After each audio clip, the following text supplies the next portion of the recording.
sounds a lot like someone's been polling and finding out that Kevin O'Leary is a real threat. So one of the things you do as a leadership candidate is you talk to lots of people around the country. And yep, that's what my job is making phone calls and talking to people at small events.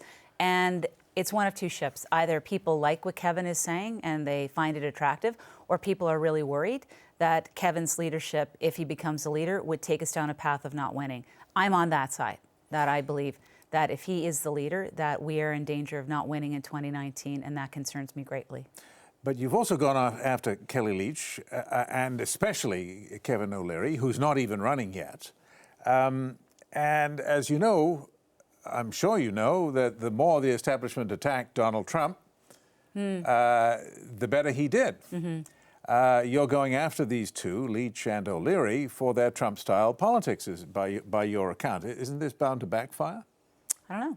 I firmly believe that a Conservative Party that runs on its principles and a pragmatic view of life and the economy and healthcare, the things that Canadians talk about every day, will win in 2019 against Justin Trudeau's Liberals. And that's what I want to see. And I do know that Kevin and Kelly bring us down a path of theatrics. They bring us down a path of outrageous commentary. And Kelly in particular brings us down a path of anti-immigration. And that's not the Conservative Party that I ran for in 2008 and continue to run and be a part of. Stephen Blaney wants to cut back immigration. Why does he not rate a thrashing from Lisa Raitt? Well, there's a difference between what Stephen is talking about. I'm talking specifically about Kelly and her values issue and the fact that she wants people to talk about her undefined Canadian values and write a test or a questionnaire on them. And I think that's the wrong way to go. And I will say that about Kelly because she's the most vocal about it.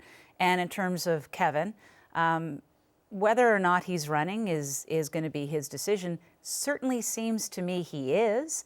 And certainly by virtue of the fact that everyone's talking about him and wondering about him, he is. So for me, that he becomes fair commentary. And my commentary is, look at what he said in the past on the website that I've put out and determine whether or not that's what you want to run on in 2019. This undertaking seems to imply, though, does it not, that Conservative Party members, and they're the people who vote for the leadership, it's not Canadians in general, might be susceptible. You fear that they might indeed be susceptible to what you call Trump-style politics.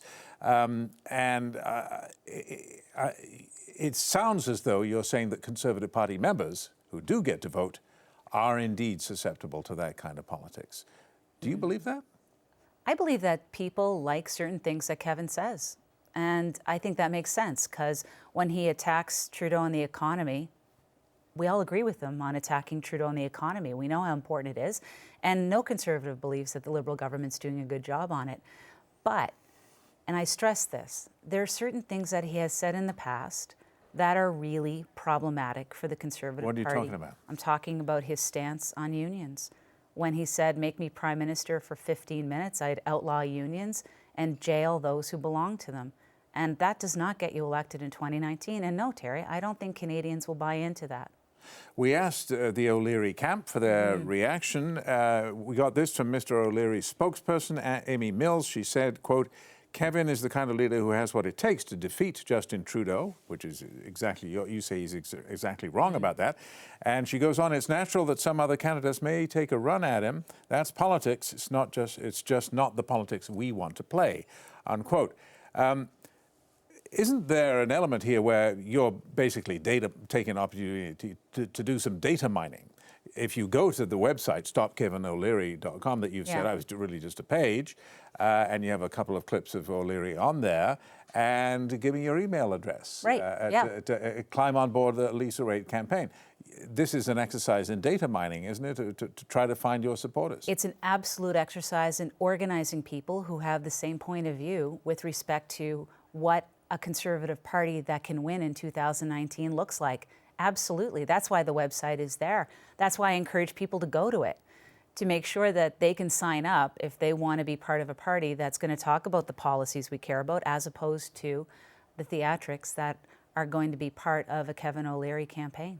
There's one unresolved thing that I'd like to ask you about as well. I think you mentioned in your press conference today that the media started to cover the campaign a little differently. Right. And I think you were talking about the focus on both Ms. Leitch and Mr. O'Leary. So why does that change your tactics, the fact that the media may talk about the people who are the most provocative or whatever? I think what caused me to take the step that I did this morning was reflecting over the Christmas holidays about what it would look like that in order to win in 19. My whole launch talked about winning in 2019, Victoire 2019. And I want to make sure that we do that. So as I thought about it, and I was looking at the coverage that happened over the holidays, and I was talking to people across the country, and I'm looking at Facebook, there's a lot of discussion and talk about what Kelly is saying and what Kevin is saying that aren't things that are going to allow us to show the positive side of conservatism that actually help people at the end of the day. So I did choose at this point in time to talk about it. And one last thing, if I may, Terry, you guys ask me all the time, what do I think about Kevin O'Leary? There's no secret about it now. Everyone knows exactly where I stand on his entry into the race, and everyone knows exactly where I stand on Kelly Leitch's policies. And of course, your fundamental point here, that he can't get elected come the general election, is exactly what they said about Donald Trump, isn't it? Turned out to be flat wrong. Well, history will tell us what happens in 2019, but I do get to put out what my vision is, which I've done, and I do get to talk to Canadians about what my concerns are. I have run in 3 general elections. I have won 3 times, even against a big red wave that came through the GTA in the last election in 2015. I think I know what it takes to win, and I think I know how you lose it. And anti-immigration talk does not win for our party, and the theatrics around Kevin O'Leary is not going to win either. I think it's principled, pragmatic, conservative approach, and that's what I embody. We'll see, won't we? We will. If it works or not. Thanks very much. And you'll be back to tell me if I was right or wrong. Yeah, I wouldn't dream of saying that. That's okay. Lisa Raitt, thanks very much for doing this. Thank Appreciate you, it very much. Lisa Raitt is running for the Conservative leadership. Thanks. Thank you.